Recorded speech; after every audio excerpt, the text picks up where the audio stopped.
जागो लोगो जगत के, बीती काली रात, हुआ उजाला धर्म का, मंगल हुआ प्रभात।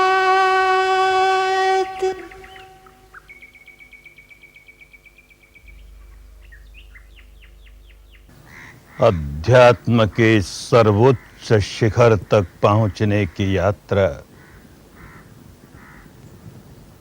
बहुत लंबी यात्रा है, बहुत लंबा पथ है। पर कितना ही लंबा पथ क्यों न हो, हजारों मील लंबे पथ की भी यात्रा पहले कदम से ही होती है। जिसने पहला कदम उठा लिया, उससे आशा की जा सकती है कि वो दूसरा उठाएगा, तीसरा उठाएगा और यूं कदम कदम बढ़ते हुए अंतिम लक्ष्य तक पहुंच जाएगा। पर कदम तो उठाना होगा ही, चलना तो स्वयं ही होगा। चलेंगे नहीं, सारे मार्ग की चर्चा करते रहेंगे, उस पर वाद विवाद करते रहेंगे और चलेंगे भी तो उल्टी दिशा में चलने लगेंगे, तो भाई अंतिम लक्ष्य तक कहां पहुंचेंगे। कोरी चर्चाओं में क्या पड़ा है, मार्ग पर चलना है। चर्चा तो बहुत करते रहे, पाठ बहुत करते रहे। हम करते हैं ना, गीता का पाठ करते हैं। एक श्लोक है गीता का, उत्क्रामन्तं स्थितं वापि भुञ्जानं वा गुणान्वितं विमूढा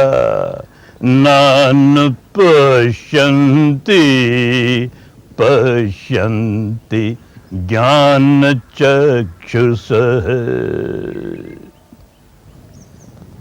विमूढ़ लोग नहीं देख पाते, विपश्यना नहीं कर पाते।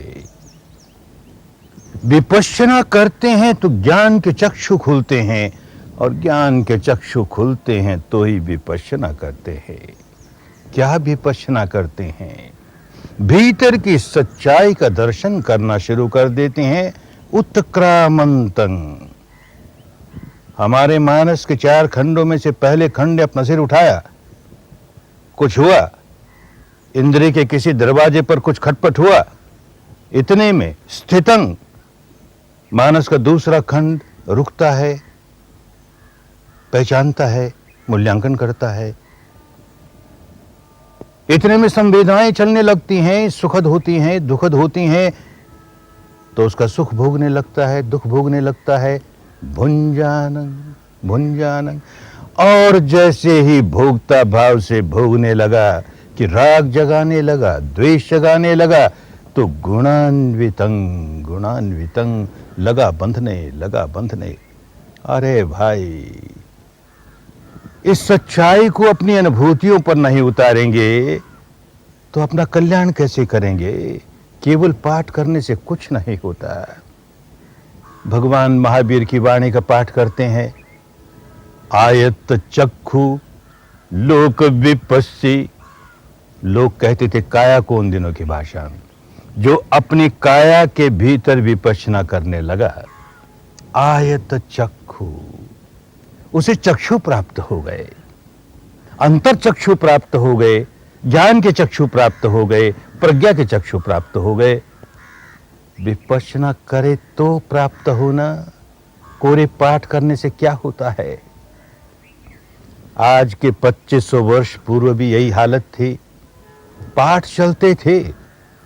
ऋग्वेद का पाठ करने वाला एक व्यक्ति ऋग्वेद की इस ऋचा का पाठ करता है, यो विश्वाभि विपश्यति भुवन संच पश्यति सेन पार्षदते द्विष।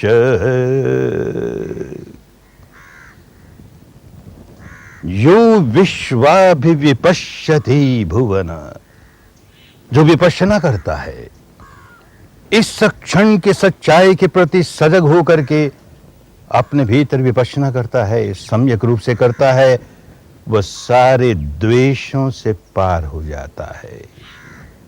विपश्यना करता है तो पार हो जाता है ना भाई। केवल पाठ करे तो कैसे द्वेष के पार हो जाएगा। उस सन्यासी गृह त्यागी सिद्धार्थ गौतम ने यही तो देखा। कोई रास्ता होना चाहिए जो हमें राग के पार उतार दे, द्वेष के पार उतार दे, जो हमें वीत राग बना दे, वीत द्वेष बना दे, वीत मोह बना दे, सारे विकारों से मुक्त कर दे। भिन्न भिन्न प्रकार की, उस समय की प्रचलित भिन्न भिन्न प्रकार की साधनाओं का अभ्यास करके देखा, नहीं पहुंच पाए। तो खोजते खोजते खोजते ये विपश्यना विद्या खोज निकाली और इसके सारे सहारे शुद्ध बन गए, बुद्ध बन गए, नितांत विमुक्त बन गए, जीवन मुक्त हो गए। तो कहते हैं, पुब्बे अननुसुत्तेषु धम्मेषु चक्षुं उदपादि। अरे पहले कभी सुना ही नहीं। इस धर्म में मेरे चक्षु खुल गए, मेरे अंतर चक्षु खुल गए, प्रज्ञा चक्षु खुल गए, ज्ञान चक्षु खुल गए, तो मुक्त हो गया। पहले सुना ही नहीं। केवल शब्द सुन लेने से बात नहीं बनती, उन शब्दों का अर्थ ही लुप्त हो जाता है। जब काम नहीं करते, उसका अभ्यास नहीं करते, तो शब्दों के अर्थ ही लुप्त होते चले जाते हैं।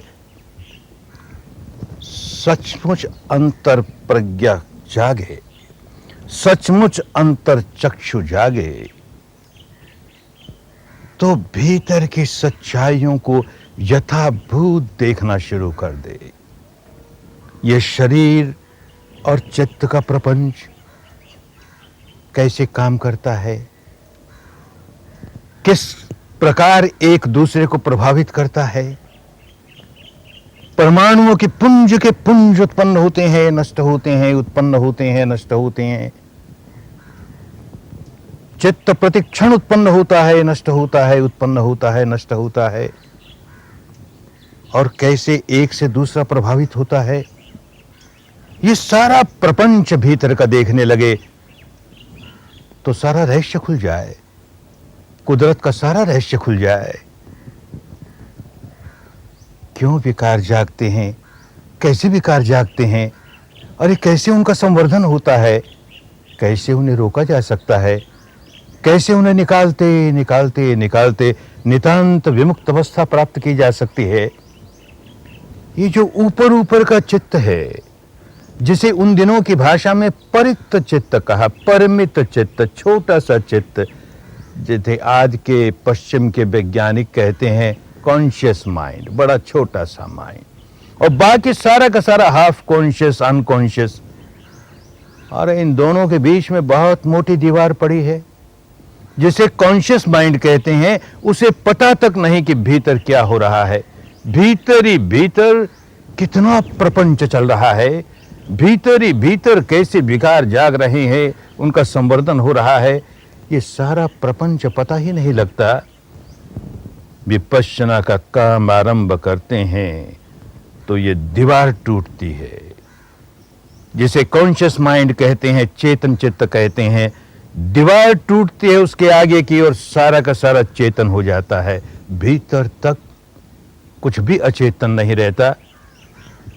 वैसे हमारे यहाँ के महापुरुषों ने ये चेतन अचेतन इस प्रकार के शब्द नहीं इस्तेमाल किए, कॉन्शियस अनकॉन्शियस नहीं, परित परमित है, छोटा सा है, भीतर क्या हो रहा है उसकी जानकारी नहीं है, अब उसकी जानकारी होने लगी।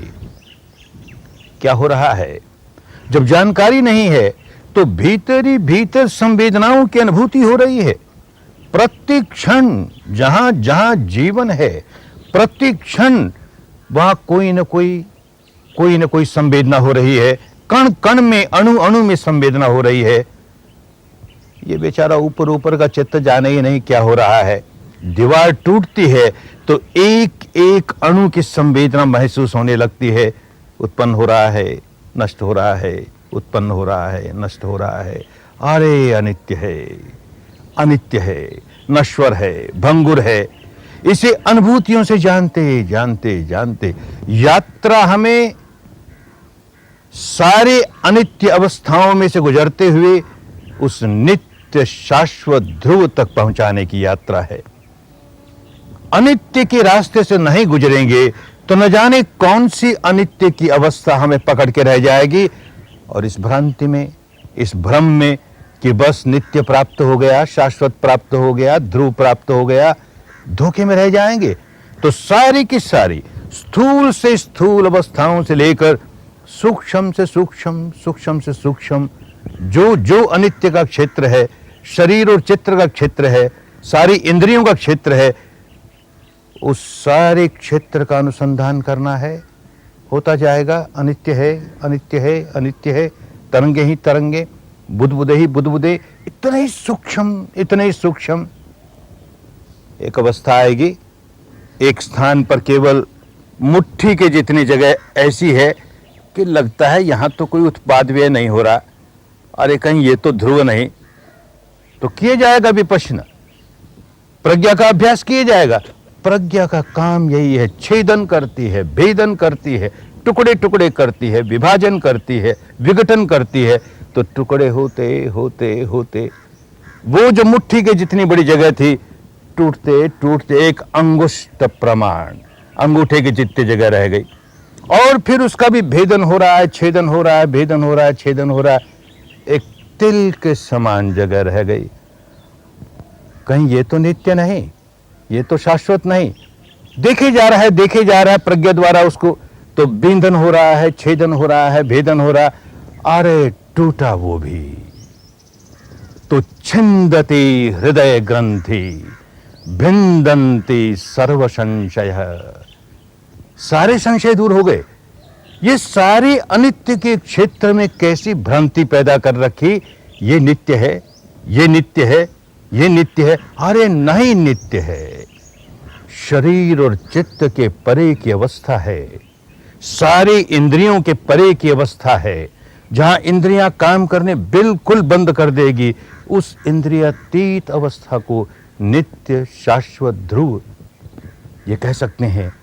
ये है, नित्य है, शाश्वत है, ध्रुव है, लेकिन अनिर्वचनीय है। किन शब्दों में समझाया जाए? इंद्रिय जगत में विचरण करने वाला इंद्रियातीत अवस्था की अनुभूति करके फिर इंद्रिय जगत में आया, क्या बोले? जो अनुभव इंद्रियातीत अवस्था में हुआ वो फिर इंद्रिय जगत में इंद्रियों के सहारे क्या समझाए, और समझाए तो कैसे समझाए? मुंह बंद हो जाता है, बोल ही नहीं सकता। तो संत कहता है कि ठाकुर मिल गया ओ तिल ओले, ठाकुर मिल गया तिल ओले, मन मगन भया अब क्या बोले, मन मगन भया अब क्या बोले। वो परम सुख की अवस्था, गूंगा हो जाता है, उसके बारे में क्या कहे? जो कहता है उसके बारे में समझ लेना चाहिए उसे साक्षात्कार नहीं हुआ है, उसे अनुभूति नहीं हुई है, इसीलिए बातें करता है। वो अवस्था का वर्णन नहीं हो सकता, अनिर्वचनीय है। किन शब्दों में समझाए? तो कहा, बोले सो देखे नहीं, बोले सो देखे नहीं और देखे बोल न पाए। जो बोलता है उसने देखा नहीं भाई, जो देख लेता है, साक्षात्कार कर लेता है, वो क्या बोलेगा, बोल नहीं पाएगा। अरे गूंगे की शर्करा, गूंगे की शर्करा, ओ चाख चाख मुस्काए, क्या बोलेगा, उसका भाव बताएगा, उसका जीवन बोलेगा। अब यह आदमी बिल्कुल बदल गया, संत हो गया। कैसे समझाएगा कि उसे क्या अनुभूति हुई, कैसे बताएगा क्या साक्षात्कार हुआ, किसका दर्शन हुआ। अरे उसका कोई रंग नहीं, उसका कोई रूप नहीं, उसकी कोई आकृति नहीं, कैसे समझाए। लोग पीछे पड़े तो क्या कहे, यही कहता है कि रूप नहीं रेख नहीं, रूप नहीं रेख नहीं, ओ श्वेत नहीं श्याम जी, श्वेत नहीं श्याम जी। अरे उसका कोई रूप है, न रंग है, न रेख है, न वो सफेद है, न वो काला है। कि तुम सदा एक रस राम जी, राम जी, तुम सदा एक रस। वो एक रस अवस्था है, उसे कोई चाहे जिस नाम से पुकारे। अरे उसका साक्षात्कार होना चाहिए ना, उसकी अनुभूति होनी चाहिए ना, अन्यथा तो लड़ते ही रह जाएंगे। मेरा राम तेरा रहीम, मेरा कृष्ण तेरा करीम। आप डंडे रह गए ना, मशाल की रोशनी तो खत्म हो गई, धर्म तो खत्म हो गया, अध्यात्म की अनुभूति तो रही नहीं, तो सिवाय झगड़े की और क्या होगा। अनुभूति होगी तो देखेगा किस प्रकार। एक एक कदम, रास्ता बड़ा लंबा है, लेकिन फिर भी एक एक कदम देखो कल्याण हुए जा रहा है। एक एक कदम जैसे जैसे अंतर्मुखियों के सच्चाई को देखता चला जाएगा, देखेगा देख विकार जागा। और क्या हुआ विकार जागते ही, कैसे मन पर जागा हुआ विकार शरीर पर अपना प्रभाव प्रकट करने लगा। ये शोणित प्रवाह करने वाली धमनियों में एक तरह का जीव रसायन, एक बायोकेमिकल का प्रवाह होना शुरू हुआ।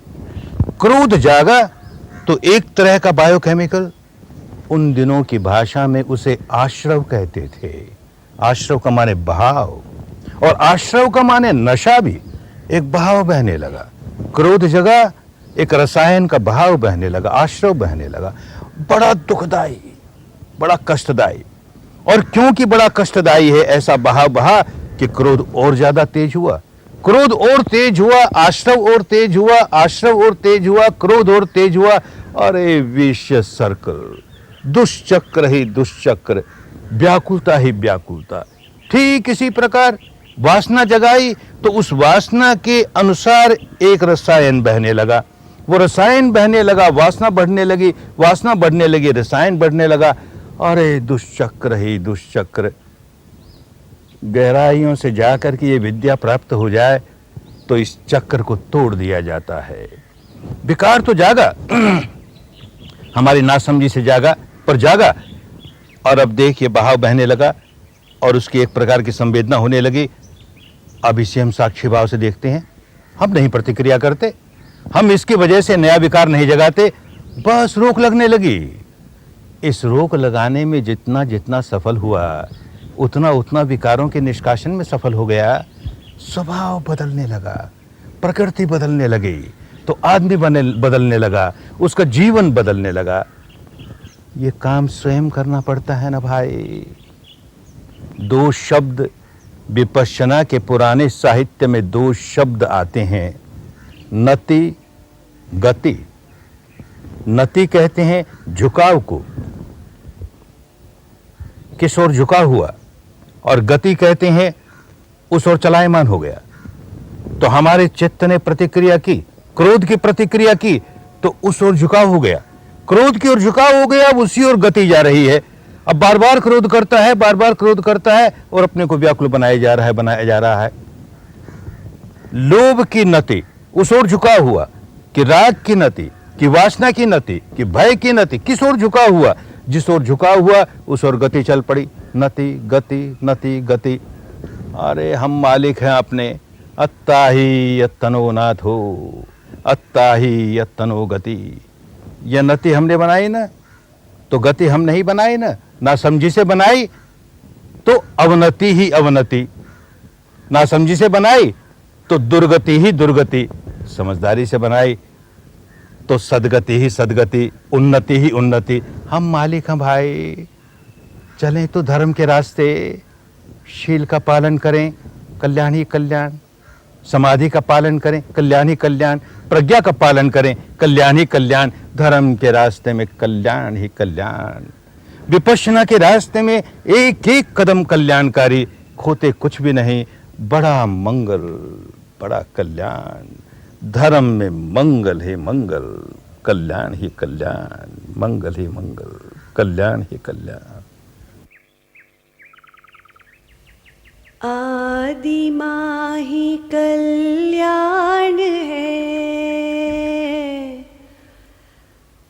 मध्य माही कल्याण